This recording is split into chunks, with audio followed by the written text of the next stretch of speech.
ಪ್ರತಿಯೊಂದು ದೇಶದಲ್ಲೂ ತಮ್ಮದೇ ಆದಂಥ ವಿಚಿತ್ರ ಆಚರಣೆ ಹಾಗೂ ನಂಬಿಕೆಗಳಿರುತ್ತೆ. ಅದೇ ರೀತಿ ಇವತ್ತು ನಾವು ಜಪಾನಿನ 5 ವಿಚಿತ್ರ ಆಚರಣೆ ಹಾಗೂ ನಂಬಿಕೆಗಳ ಬಗ್ಗೆ ಮಾತಾಡ್ತಾ ಇದ್ದೀವಿ. ನಂಬರ್ 1, ಜಪಾನಿನ ಜನಗಳು ನಂಬರ್ 4 ಮತ್ತು 9 ಅವಾಯ್ಡ್ ಮಾಡ್ತಾರೆ. ನಂಬರ್ 4 ಅನ್ನೋದು ಸಾವು ಅನ್ನೋ ಶಬ್ದನ ಹೊರಡಿಸುತ್ತಂತೆ. ಹಾಗೆ ನಂಬರ್ 9 ಕಷ್ಟಪಡೋದು ಅನ್ನೋ ಶಬ್ದನ ಹೊರಡಿಸುತ್ತಂತೆ. ಹೀಗಾಗಿ ಅಲ್ಲಿನ ಬಿಲ್ಡಿಂಗ್ಸ್ ಮತ್ತು ಹಾಸ್ಪಿಟಲ್ಗಳಲ್ಲಿ ನಂಬರ್ 4 ಮತ್ತು 9ನೇ ಫ್ಲೋರ್ಗಳನ್ನ ಅವಾಯ್ಡ್ ಮಾಡ್ತಾರೆ. 2ನೇ ವಿಷಯ, ಯಾವಾಗಲೇ ಅಲ್ಲಿನ ಜನಗಳು ಸಮಾಧಿಗಳ ಹತ್ರ ಓಡಾಡಬೇಕಾದ್ರೆ ತಮ್ಮ ಹೆಬ್ಬೆರಳನ್ನು ತಮ್ಮ ಬೆರಳುಗಳ ಮಧ್ಯ ಬಚ್ಚಿಟ್ಕೋತಾರಂತೆ. ಇದರಿಂದಾಗಿ ಯಾವುದೇ ಥರದ ದುಷ್ಟಶಕ್ತಿಗಳು ಅವ್ರನ್ನ ಹಿಂಬಾಲಿಸೋದಿಲ್ವಂತೆ.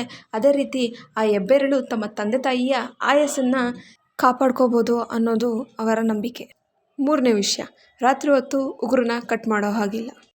ಯಾಕಂದರೆ ಹೇಗೆ ಉಗುರು ಕಟ್ಟಾಗುತ್ತೋ ಅದೇ ರೀತಿ ಒಬ್ಬ ವ್ಯಕ್ತಿಯ ಆಯಸ್ಸು ಕಮ್ಮಿ ಆಗುತ್ತೆ ಅನ್ನೋದು ಅವರ ನಂಬಿಕೆ. 4ನೇ ವಿಷಯ, ಜಪಾನಿನಲ್ಲಿ ಊಟನ ಒಬ್ಬರು ಚಾಪ್ಸ್ಟಿಕ್ಕಿಂದ ಇನ್ನೊಬ್ಬರು ಚಾಪ್ಸ್ಟಿಕ್ಗೆ ಕೊಡೋದಿಲ್ಲ.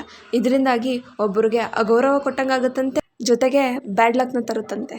5ನೇ ವಿಷಯ, ಜಪಾನ್ನಲ್ಲಿ ಯಾವಾಗಲೇ ಗುಡುಗು ಸಿಡ್ಲು ಹೊಡೆದ್ರೂ ಅಲ್ಲಿನ ಮಕ್ಕಳಿಗೆ ಹೊಟ್ಟೆನ ಬಟ್ಟೆಯಿಂದ ಕವರ್ ಮಾಡ್ತಾರಂತೆ. ಯಾಕಂದರೆ ಗುಡುಗು ಸಿಡ್ಲಿನ ದೇವತೆ ರೈಜಿನ್ ಮಕ್ಕಳ ಹೊಟ್ಟೆ ತಿಂತಾರಂತೆ, ಅದಕ್ಕೆ. ಇದೇ ರೀತಿ ಇನ್ನೂ ಸಾಕಷ್ಟು ವಿಷಯಗಳಿವೆ.